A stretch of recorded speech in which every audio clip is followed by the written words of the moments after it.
Everybody, we are here, the Garden Report. Josue Pavon, A Sherrod Blakely at the Garden, John Zannis. Bobby Manning had 2 full glasses of wine tonight and wasn't able to make it. Tap out. Yeah, that's it. Oh man, don't put Bobby on blast like that. Yeah, he's gonna jump. What I'm doing is he's watching and I'm goading him into coming on. It's the Patrick Beverly tactic. You're not, and two, the glass of wine thing is just, you just throw that in there. He didn't mention anything about, drinking too much wine. No, just throwing it out there. You never know. Drunk Jimmy could be out there too. It's always possible. But we don't know. But we do know that the Celtics won tonight. We also do know that this is our final show for the moment, sponsored by Legends. So we're going to give a shout out. We're all wearing the gear again tonight. Legends.com, use the code GARDEN20, save 20% on your first order. It is up tomorrow. That's it. Last day. This is it. Sherrod just got his new gear. So Sherrod was just polishing off his Romeo Langford piece, which he just published, which you should go check out on his Full Court Press. What are we calling it, a newsletter? Yeah, fullcourtpress.bulletin.com. Fullcourtpress.bulletin.com. Sherrod Blakely writing about his man Romeo. He's the last man standing that owns any Romeo stock after I sold mine. I was the second to last man standing. Now it's just Sherrod. Sherrod has all of my stock. I've been negotiating, trying to buy some of it back. I will give you some Rob stock. That's tempting because Rob was actually really good tonight too. He looked a lot more like the Rob Williams that we've known and love and expect to see out there. I thought both ends of the floor he moved well. He was active. He was engaged. He did not look a step or two slow like he did in the first game. So maybe that was just one of those things. I thought a lot of the guys actually they looked a little bit more just moving better. Pritchard, same thing. I thought he looked so much better. Al looked pretty bouncy. I'm not seeing it with Rob yet. I know a lot of people were saying, "Oh, it looked a little more like himself." I just need to see liftoff just once, and then I'll be fine. But I haven't seen it. He still looks like he's stuck to the ground. John. But but I think you're more worried about things from the health standpoint, right? I don't think that's the case. No. I mean, for me, it's just this is fatigue, right, Sherrod? Right, John? This is more. Wait, what are you saying? He's out of shape as well, or I thought you were more worried about if his balance has something to do with a nagging injury that's on deck or something. My Rob fear is that the weight wasn't good weight. He didn't really put in the work this offseason. And this is bad weight that he's got to lose and play himself into shape instead of the bad move, the weight. Instead of he worked out. I don't know that, but it doesn't look like he's springy at all. People were yelling at me. People yell at me on Twitter when I overdo it with Rob, and they yell at me when I criticize him. So I can't really find a middle ground here.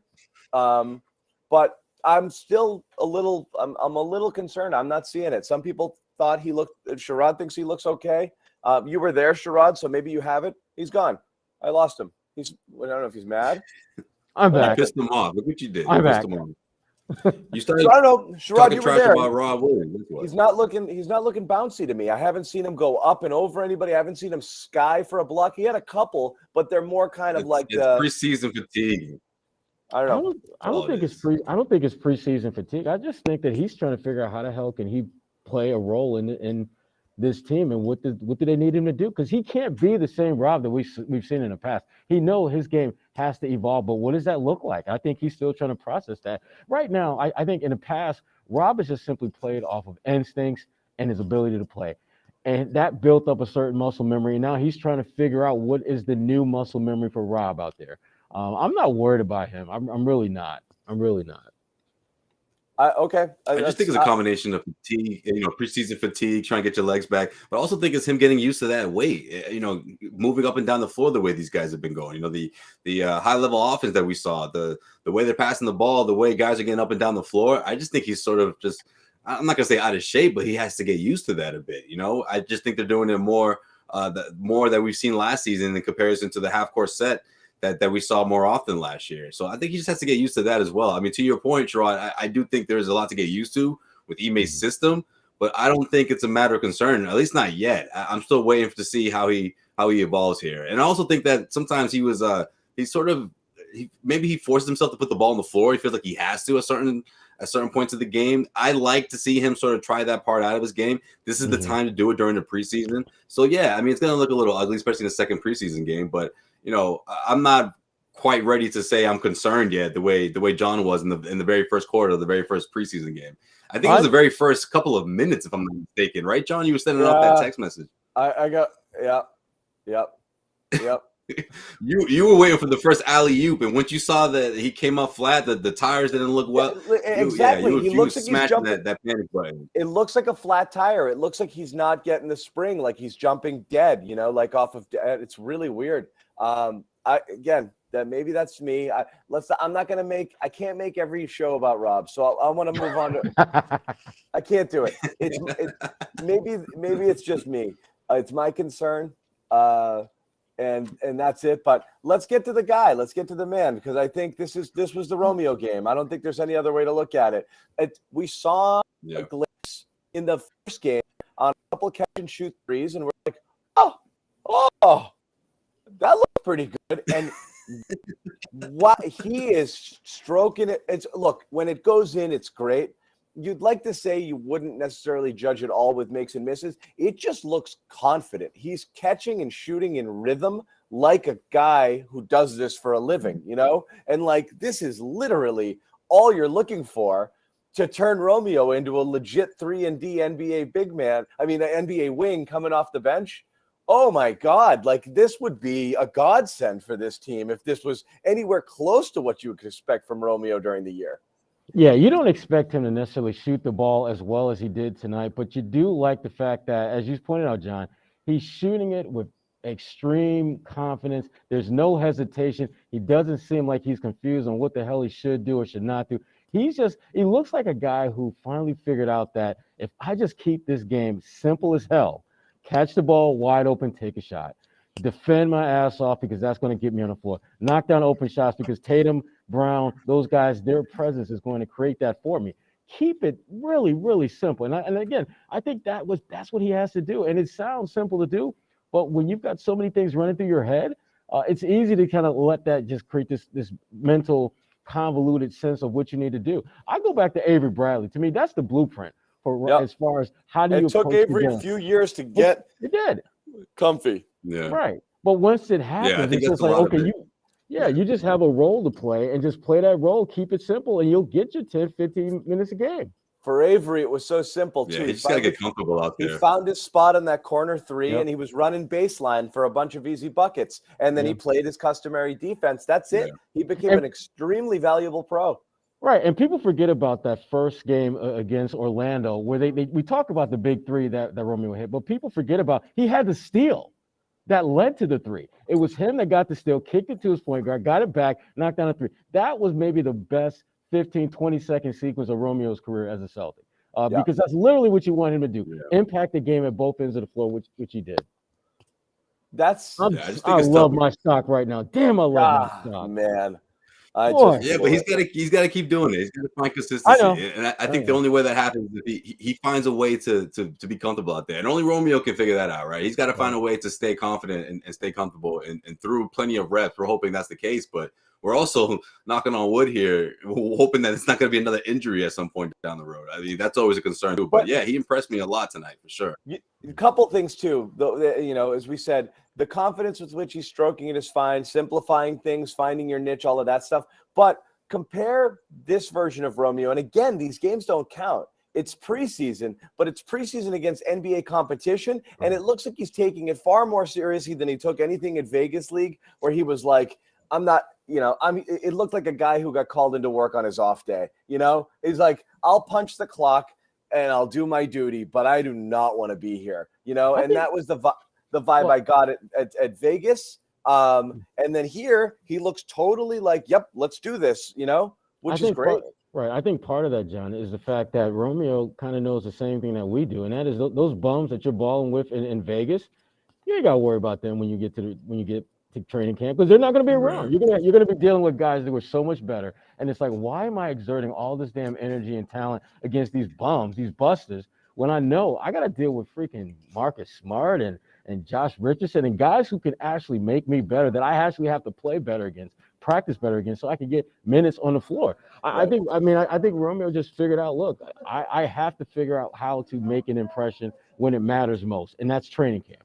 So, and with Jaylen Brown, probably going to be out for the rest of the preseason. That means Romeo's probably going to get another couple cracks to start. And that, to me, that can only help him and the Celtics. Well, let's circle through here because it is interesting. Ime's definitely mixing things up here with what we saw. I mean, the Jaylen Brown thing, and we are going to talk a little bit about Jaylen Brown in a little bit, but just as far as this game goes, in game one, you saw what you expected to be your four core starters, which was Marcus, Rob, the Jays, and he tried Juancho. Okay, whatever. That didn't seem like it was necessarily a thing, but I've seen some people hint at, trying. Who knows? We'll see how it works with that kind of combo. Tonight they started. They went double big. Everyone hates it. Everyone is like a taboo slogan in this town.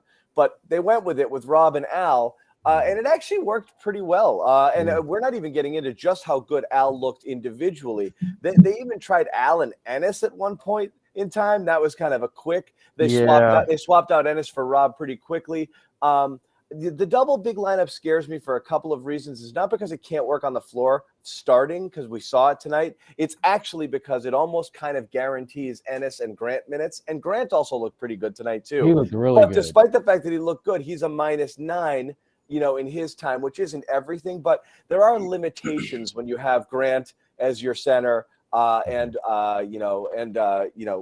the Ennis minutes, we've always talked about how terrifying those could be. So your guys' thoughts on this double big lineup, because this is definitely one of the nominees. It's in contention for an opening night lineup, right? It is, but I look at I this. like it. Yeah, I thought this. Well, go ahead, Josue. You talk. Well, yeah, I was gonna say I like it. I just think what Al does on the floor changes things. He's. Did he just zip out? He just zipped. Constantly moving. I mean, the fact that he was able to was that. The Brockton Wi-Fi is kicking pretty hard right now. Yeah, I was gonna head out and come back in. Honestly, that's why I was like, Sherrod, you. I'm just gonna boot him. But no, I mean, it's a good lineup. I mean, the double big lineup can definitely work for them, obviously. But I thought more than anything, this was an ideal matchup for that lineup to be effective because you didn't have a true center out there for Toronto. So you could kind of get away with playing a little bit bully ball with that double big lineup. I would be more interested to see how does that work against a team like Philadelphia when, Doc may throw out there, Embiid and, Drummond. And how is the double big going to deal with that? Or a team that has, plays more positionless basketball. And so then you might wind up situations where Al Horford has to guard a guy that's like 6'6", 6'7". You don't want to do that for any type of heavy dosage. But I think the double big lineup is good in spurts. It's good in like small doses, but too much of that is just a bad thing, I think, for this team, particularly when you look at their personnel and who their best all-around players are. I just don't think it's something that's sustainable. Yeah, it might not be. I don't love it. I like. We've seen people talk about Jaylen playing some 4. like different things. I mean, we've talked about Nesmith possibly in that lineup. Richardson. You see Romeo step in there too, and you're like, there's a lot of possibilities. None of them are perfect. It wouldn't be stunning if, like you said, you had that core 4. And almost that 5th one was rotational based off of the matchup. That wouldn't be shocking at all. I actually think that makes sense because those are you assume. Let's assume everything is okay with Rob, and he's just kind of feeling things out right now, and he's the guy we're hoping and expecting he'll be. That's your core 4, and then you might be able to play that rotational game, which is fine. And then you play matchups the rest of the way, and whoever closes depends on the rest of the thing. But Al, it's too bad that Bobby's not around for this. On his own, Al looked like he looked 2 years ago, athletically at least. He was running the floor, beating people up the floor. Josue, give a thumbs up if you want to come back in. Feeling good? Feeling bold? 1 second, he says. He's in the waiting room. But he looked phenomenal, right?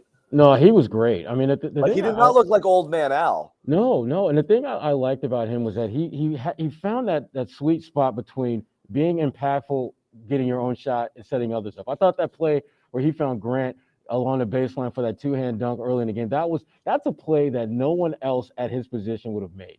And that to me is what makes Al such a special, unique talent for this group, is that he can do things that no one else on the roster can, and those things more times than not are positive. And Al at that top of the key three-pointer, I mean, you got to close out on him if he's got the ball there. I thought Toronto did a crappy job of just recognizing Al's sweet spots. And Al, being the smart veteran that he was, he took advantage of that. And I was thinking about something that Ime had said before about in Philadelphia, where they just didn't utilize Al when he had mismatches.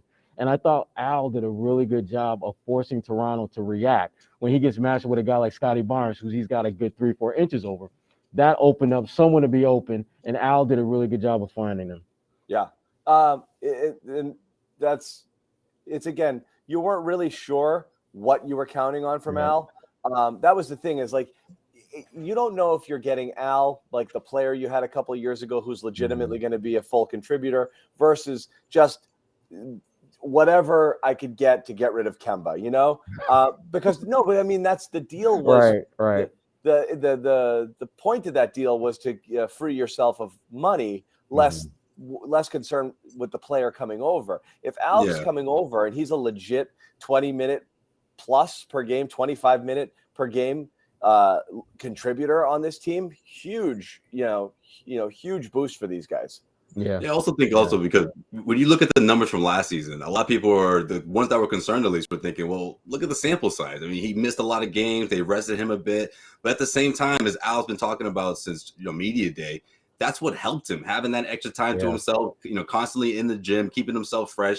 He's been off for 7 months. Yeah, exactly. And we know better than anybody, covering Al for the time that he was here, that he's the kind of player that's gonna take advantage of that, because of the kind of veteran that he is. But also, Al's got a lot of playoff miles on him, and I don't mean that in a bad way. I just mean that in the sense of that's the kind of approach that someone like Al Horford's going to take this offseason. That's exactly what he did. He got himself ready, got himself in a situation where he knew that he could succeed, or he could, contribute for a team that's destined for a deep playoff run. And that's exactly what he got. He sort of got his wish there.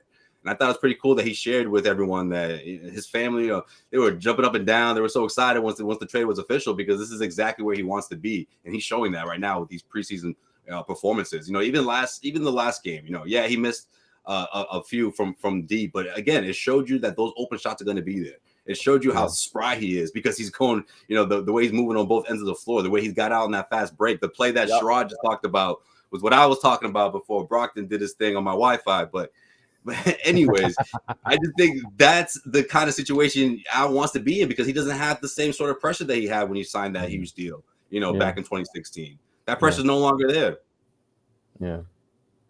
Yeah, I definitely liked it. I was. Did I lose you guys again? No, I'm here. Yeah. So I mean, between that and the way the offense is looking, I love it. I love this approach and how it helps out everyone. Even Josh Richardson in transition was able to score tonight. Romeo, of course, was scoring in transition. Tatum did his thing in the second half. But at the end of the day, though, it's going to be interesting to see how well this team can keep up this defensive intensity, because when you're able to play like that, it looks great on offense. But when you start missing shots, when the shots aren't falling, guys they have to get back. And I think we saw a little bit of that in that comeback that the Raptors did, in that fourth quarter. Given all the main guys were mostly on the bench, but you sort of got a little peep of what a quick turnaround can look like when you're playing against another team. Come on, if it's the Toronto Raptors. You had the guys that won't even be practicing on a regular basis on the floor, and that's down the stretch, man. That's like not end of the bench, but the end of the bench guys are out there. Hey, Hernan Gomez was out there. People were talking about him being a potential starter. Pritchard was out there. Who was our guy who we liked, the shooter? Sam Hauser? Yeah. I forgot he existed. Out there, but I was going to mention him, but yeah, he was out there. I forgot he was a person. That helps Sherrod's point, man. No, that's not him. I'm talking about the Pritchards and the Hernan Gomez. I don't get like caught up in comebacks in the preseason because particularly when it's like down the stretch and I'm looking out there and I'm thinking if this were a regular season game, how many of these guys would be on the floor in this situation? Right. Pritchard, maybe, depending on how he was playing. But the rest of those guys will be doing what you and I are doing right now, what we're doing all game, just sitting there watching this shit, ML Carr style, with the towel waving, That's cheerleading. Yeah, I mean, so that it's I'm more interested. Well, first of all, if you're going to talk about that stretch of play, I really love what I saw from Jabari Parker. I did like that. He has one skill that he is exceptional at, and damn it, in that situation, there it is. You can put the ball on the floor. Sorry, real quick, just with everything, like that. I don't want to make a big deal about results. Like I said, It's nice to see Romeo, the shot go in. I don't care that Tatum was missing early. He's getting his shot off. He damn near triple-double, operating at like 30% of what exactly. Get to that free throw line, too. Effortlessly doing nothing. Right. So I'm not super worried about the results. So, like, Parker scoring isn't the thing. But, you wanted to see him look physically a lot different. I do think he looks a shade lighter, but not much different. That's a real thin shade you're looking at, John, because I'm like. But not much, if at all. He basically looks like the same guy. He couldn't afford to look like the same guy because last year he came in and we're like, okay, we get it. COVID, you haven't played ball in a while. Like, it's weird circumstances. We dusted you off, out of mothballs and brought you in here. And literally he was like, he's eating Doritos on a couch. He's like, Celtics? Sure. You didn't expect him to be in shape. So that's fine. But then you get the off season and you're fighting for your NBA life. And that's, I just think he's just one of those guys that even when he is in like tip top shape, this is pretty much what he's going to look like. I think there's a certain guys that no matter how much they work out, no matter how much they dedicate to their bodies, they're just going to look a certain way. I know, but I think this might be the last time we ever talk about Jabari Parker. No. I don't know that we're going to get a lot of Parker action. I just want him to get that trip to South Beach in Florida. Just get through the preseason. That's it. Just get through the preseason. Well, he deserves that. I've actually, you can start to really throw your, shoulders up and wonder after player 9 or so or 10, I haven't have a freaking idea who's on the back of this roster right now. I really don't. Who who has got contracts, who might have to stay, but it's a total mishmash back there. I have no idea. It is because especially when you have guys like Grant Williams playing as well as he has, because that complicates things in a good way. Because now all of a sudden, someone who you kind of thought was he's not really going to make much of an impact. Now all of a sudden he's knocking down threes. John, he looks like he has spent some serious time off season getting his body right. Grant, he's still strong, but he looks so much more athletic now than he did a year ago. And again, he's like a different person. He looks great. Yeah. He's still He is, but I'm not buying stock just yet. He still can't jump over. He still can't jump over a stack of pancakes. But I mean, he's definitely I'm moving. Jump the gun here. I'm gonna say he looks like a young Al out there. Stop! Atlanta Hawks Al. Stop the blasphemy right there, Josue. Josue, if we had like a timeout box, you would damn sure be in it right now. That's what Bobby Manning shit right there. Yo. 1 year ago, someone dropped the baby Draymond. People would be like, "Yeah, I can see that." Grant Williams before maybe Grant Williams. Draymond was a baby.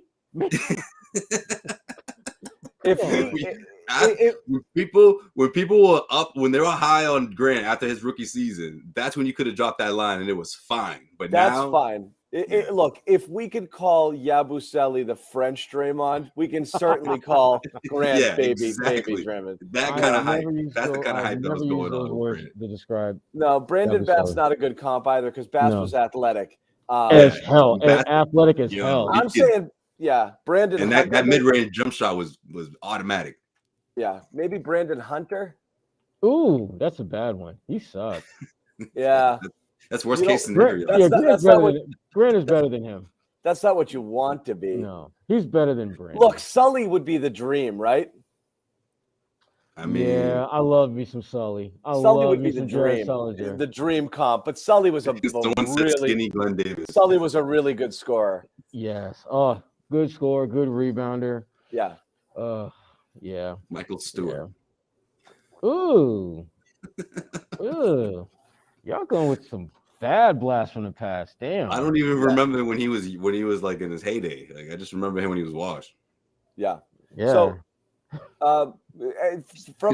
he was always washed. I didn't say that.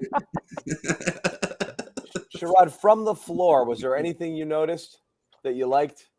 Actually, you know what? Before we pivot, let me give one more shout out again. I want to let everybody know it's our last Legends show for now. And so great sponsor with us for these last few weeks, legends.com, code GARDEN20, save 20% on your first order. You know the deal by now. It's an athlete-owned apparel brand. You've got, from a Celtics perspective, Marcus Morris Sr., former Celtic, among those in there. Willie McGinnis also part of this deal. Baker Mayfield, a lot of athletes. They run this brand. The stuff is good. The discount is great, but it's the last day to get it. 20% off your first order. Guys, go out, buy up your stuff, and maybe they'll come back and they'll be back with us. And it's great when you support our sponsors because it allows us to keep tons of other stuff too, guys. They got the the athletic shorts for the runners. For the ones that are always in the gym. Those are great to work out in. What else? Socks, hoodies, t-shirts. Yeah. They got guys. Check that out and take advantage of this that promo code for sure. Yep. So Sherrod, you're there. Any other stray observations along the way? I'm just curious to see the different combinations and how they were working together. I thought Josh Richardson, I thought he was really good for compared to what we saw first game. But the thing about him, and I think we had a couple folks in the chat who mentioned it, and I'm on the same boat. I kind of cringe when he shoots from the It's perimeter. brutal. It is. I love when he's attacking the rim because I think that's where he's at his best. Yeah. But shooting from the perimeter, because there were a couple times where they were swinging the ball around and guys on Toronto were just kind of rotating their asses off, and then it got to Josh, and they're just like, "Doop, stop." That's what we wanted. It's like it's a strange. Everything looks off about it. It looks like he's reinventing it on the fly. It's a weird. Yeah, he did admit that, but I feel like he's being sort of like, "Oh yeah, a little bit." It's like, no, it's a lot of it. Nah, it's a lot of it. It's a lot of it. Not a little bit. It's a lot of it. We were noticing this, like noticing it instantly. It was the first time he teed it up. I was like, "Oh, what was that?" I'm hoping it'll get better, but I'm not holding too much hope. I feel like it's even more awkward when he's wide open. It's like he knows people are looking at it. It's weird. I saw a couple of stretches where I felt like it wasn't as noticeable, especially in transition, and especially when he made one, he converted one in transition over by the free throw line. That might be that's not exactly what Ime wants, but that could turn out to be his bread and butter. But that's exactly that's not what they gave him that extension for. He has to be someone that the Celtics can somewhat rely on for threes. I just think that's something that's a role he has to carve out. So look, if this is the period, if this is the 2 week, 3 week period that he has to go through to find that shot, well, all right, well, so be it. But yeah, that's something to keep an eye on for sure. One thing I wanted to point out, because he's always an interesting person to talk about, is Marcus. Now, he's always a mixed bag for me. I get as pissed off and frustrated watching him as I do, like being able to point out, like, whoa, that's exactly. One thing I'll say in the big two things in the positive check mark column for Marcus, no doubt about it. He's passing up a ton of shots he would normally take, and he's doing it consciously. It is clearly what Ime said. This is what I need you to do. That's not always going to be the case, because he's going to be like, it's open, I got to take it. Like there will be times, but he's passing up a ton of shots on purpose and kicking it to other guys for threes and other guys who maybe should be taking more threes than him, which is great. I was reading a scouting report, or one of the things Bobby sent on Marcus is Marcus loves his 3-pointers, but 3-pointers don't necessarily love Marcus. Like it is what it is, but he's passed them up. The second is the drive and kick that was missing so badly last year. And Marcus got into the paint and got into the defense a bunch of times and then kicked it back out for three. And Sherrod, you made a huge issue of that a ton last year. They weren't getting that at all. It was frustrating. It was so frustrating. You don't just have to drive. And also Marcus is a guy who, when he does drive, he doesn't do that often. He takes shots, and his shooting percentage around the rim is so poor. It's almost always a bad idea for him to drive and shoot. He should be looking to drive and kick a lot of times. And he did it a ton tonight, which was good. Yeah, I mean, he finished with 7 assists. He only had 2 turnovers. He could have had more assists too. Could have had, he could have more. Absolutely. And I just like the fact that he's made that mental shift. If you notice, when he has the ball and they're swinging around the perimeter, you almost always see Tatum on the same side as him. So that if he is tempted to shoot, he's going to be even more tempted to pass because you've got your best scorer right on the wing next to you. And again, I love what he was able to do tonight. I mean, obviously he didn't shoot the ball well. I think it was like 2 for 7 or something like that. But again, Marcus has never been a guy who you have to lock in and worry about his shooting being the key to you being successful, because he's had a ton of games where he shot like crap and he's played a huge role in them winning. And I thought this was another game where, again, Marcus was doing other things besides making shots to help this team win. And drive and kick was I thought a really key part of him being able to help this team. But Josue, I'll ask both of you. Again, it's snapshots, it's overreactions. So we're just going to react to what we're seeing. But after 2 games, where's your confidence level on Marcus Smart being a true point guard and the point guard that can lead this offense versus where it was when it was just kind of announced or just assumed that was going to be his role? It's higher a little bit. It's a bit higher. I mean, not that you get a taste of it and you actually see it, and you're like what you're saying right now. It doesn't look him passing great. up threes. You know, you knew he was going to do that, but seeing it makes you think, oh, okay, he's really going to be smart here. Will he do it? Is he fooling us now? Is he doing it now? And is he going to revert? Is he going to revert?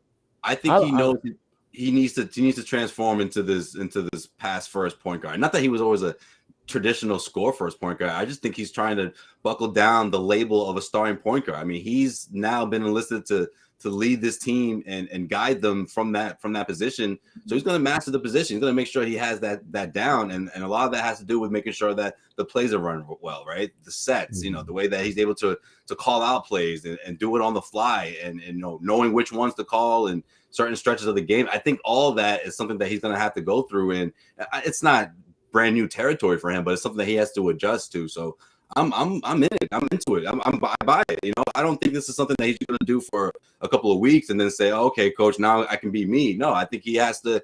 He knows that this is a huge role, a huge opportunity for him. He's taking it very seriously right now. Is he standing out in any way? Because again, what I'm trying to compare to, this is our conversation we always had about Marcus. Yes, he was the best passer last year, but stacked against he's the best by default, basically. By default, but stacked against all the incredible amount of point guard talent that there is in the NBA right now. Is he a playmaker? Is he a difference maker at that position? I think he's a stabilizer. I'm not sure he's a difference maker the way.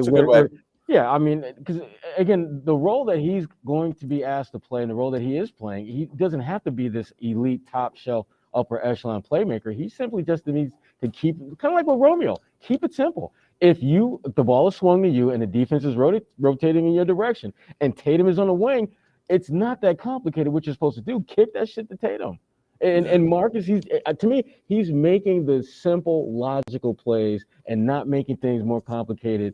Which is fine, because that's for this team. That's what they need from him. They don't need him to believe that he can go out there and shoot, 7, 8, 9, 10 threes a game and make maybe 5 or 6 assists. They need him to be in a distributor mode, make sure everyone is where they need to be. He needs to set the table. He doesn't need to cook the damn food too. As David said here, this is a pretty good comment. If he was a stabilizer on offense and a difference maker on defense, you would absolutely take that. You're not going to see. I mean, in fact, we say you're not going to see full-blown Marcus in the preseason. In game 1, 10 seconds into the first, he takes a friggin' charge. So, he's still doing some stuff, but you're not getting the full Marcus experience in the preseason in terms of winning plays and that high-intensity defense. So you hope you have it. I have a couple people in the comments saying that they don't like how he looks physically. Yeah, I saw that. And so I'm not making a determination right now, but does he look? Marcus has in the past come in not in mid-season game shape. He's played his way into shape a few years. Hold on. That was before he was started eating dates, and he had a nutritionist. Remember that? You remember that, Sherrod? I think I want to say that was before the 2019-2020 season, if I'm not mistaken. How does he look to you physically? Does he look like he's ever moving since well? then? He's been the same to me, and that's the same thing now. I think the days of him coming in to training camp out of shape was prior to that media day. I want to say that was 2019, and he's looked good to me, or at least up until this point. Yeah, I mean, he doesn't look any better or any worse from a physical standpoint than he has in past years. Again, I think part of the what's happening with him is that he's trying to develop the kind of muscle memory that he's going to need to do this job full time. Because Marcus, I think there's a part of him, and you guys could probably see it out there, where you can see the temptation to jack up a shot is still there. There are times where he's like, he makes eye contact with the rim. Exactly. Evil Marcus on the shoulder. Exactly. Shoot it. You're the best. You used to do this all time. Don't stop. You're the point guard. Ime's going to be so mad, but I love shooting. 1 for 13 will never happen again. Exactly. I'm fourth all time in 3-pointers made. I have the right to shoot as many as I want. Yeah, right. So but I think he's just kind of working that out, though. I mean, and I think it's been fine. I mean, physically speaking, he looks about the same as he normally does. He's getting in a similar position. And to me, the charging, that's really where I would be concerned if he were getting to spots consistently. Like, he's had some calls go against him, but for the most part, he's getting to those spots that we've seen him able to get to, draw charges, or at least be a deterrent to the offense to kick the ball out and reset the offense and not try to attack that. So I think he's doing well. Yeah, no, for sure. Yeah, I think at the end of the day, Marcus is just really excited I think he's still excited to not only be the starting point guard of this team, but to show everyone that, the naysayers, that he's worthy, and that he can thrive in this. So I just think this thing is going to come in stages, and this beginning stage, I like what I see so far. Yeah, it is not like Bobby to miss a Toronto game. I know, right? He is, he apologizes to the entire nation of Canada, the proud nation, that he wasn't here, but he's at a wedding. Bobby's got a life too. Bobby's got to live his life. It's Saturday night. We're not going to go super long tonight. So, guys, any picking up the pieces on any other stuff you want to talk about before we wrap it? Let's see. We hit up Romeo. We talked a little about Grant. We talked enough about Grant. We didn't talk a ton about Grant, but we talked enough. Yeah, we have Jaylen. People love when we talk about Jaylen. We're not going to get deep into it, but Jaylen, obviously, everybody knows now. He's on the shelf. He's going to miss the rest of the preseason, which sucks a little bit. They're hoping he starts the season. This was a shitty way for them to start things off here.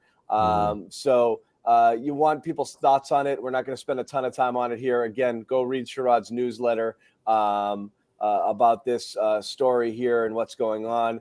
But hopefully they get Jaylen back sooner rather than later. I wrote something about it on CLNS Media as well. But this is a bit of a bummer here, not having Jaylen. In the meantime, more of a chance to see more people like Romeo. So, again, Romeo stock is at an all-time high tonight.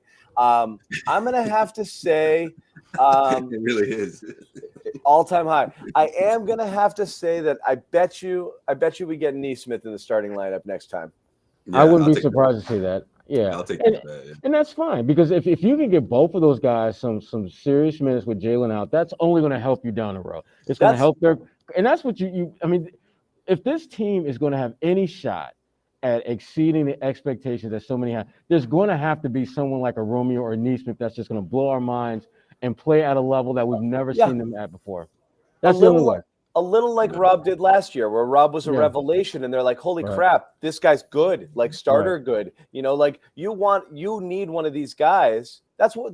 Look, this was where we were last year. We were talking about they were in cap jail. They didn't really have a lot of flexibility. They didn't have assets to trade, didn't have money to spend, and any improvements they were going to make are going to be internal. So, what were we talking about all of last year? Play the kids in situations with starters and get them some confidence and see what you have in them, because they're the key to your success and your key to your future. And if they suck, they suck. You turn them out in a year or two, or you lump them together into a deal and just flip them and get them out of here and start over. That happens sometimes with these picks. But yeah, you're right.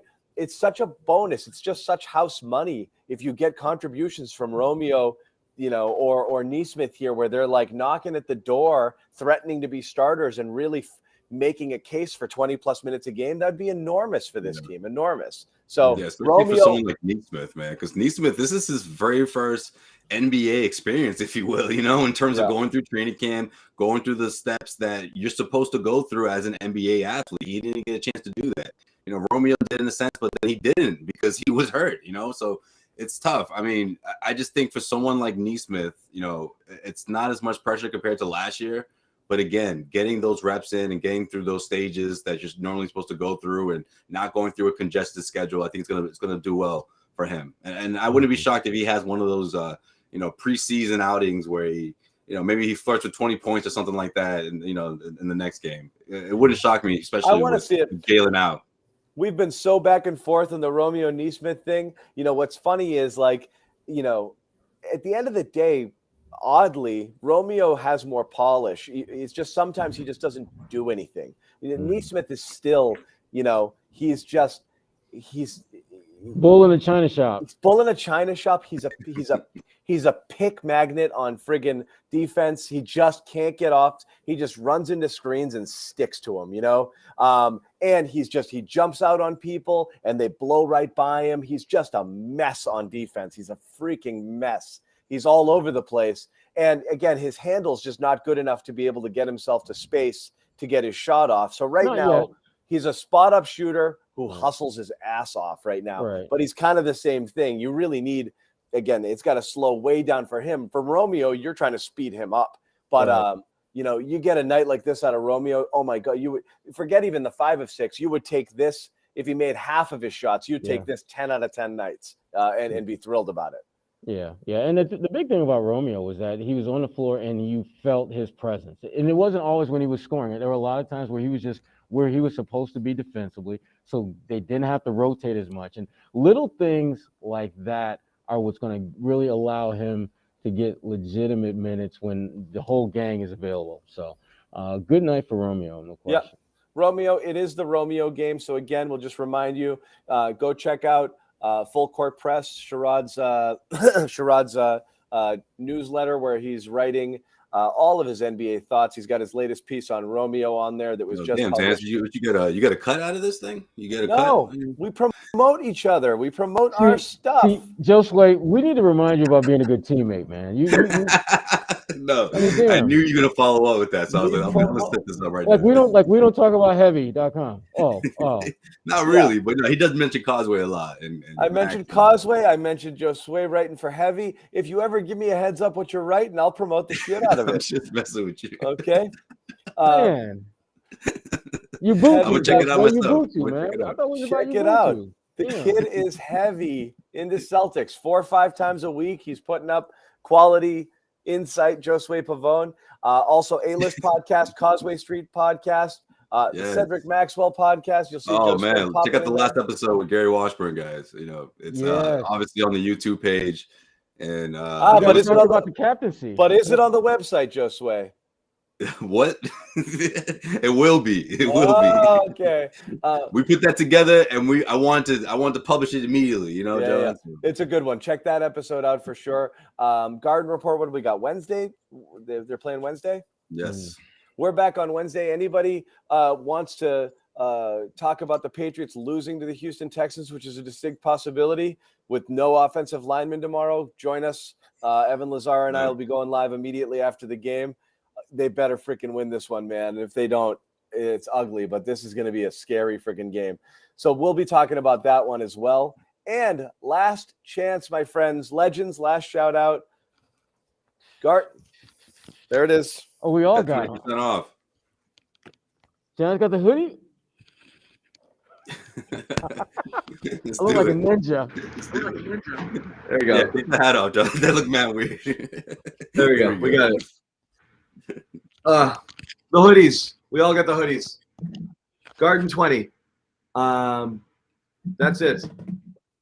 Go get some. Tomorrow the sale ends, so you're going to get it. Support our sponsors. Oh, Thank and you all- very and much. all you, For Sherrod, Josue, Bobby, who's not here, but he's still texting us.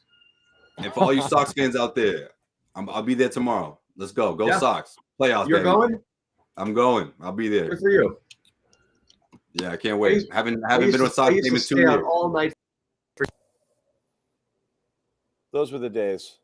Those are the days, huh? Pedro Roger. Nothing like playoff baseball. Let's go. Pedro Roger, 99. I stayed out all for game 3 at Fenway. I stayed out all night for those. For the like Did the you go? last. Oh yeah. I sat behind a pole. Oh man, that was Obstructed the only game view. they won that series, right? Yep, exactly. I waited all. Well, I wouldn't say I waited. We partied and we just kind of went there There you go. all night though. I gotta hear the unedited version of that story. That's what's Yeah, up. I it's didn't a know fun. It was actually a very fun night. But those were the days. But anyway, enjoy it. Go Sox. Go Pats. that. Celtics Yes, on let's Wednesday. go. Celtics back on Wednesday, and we will see you then.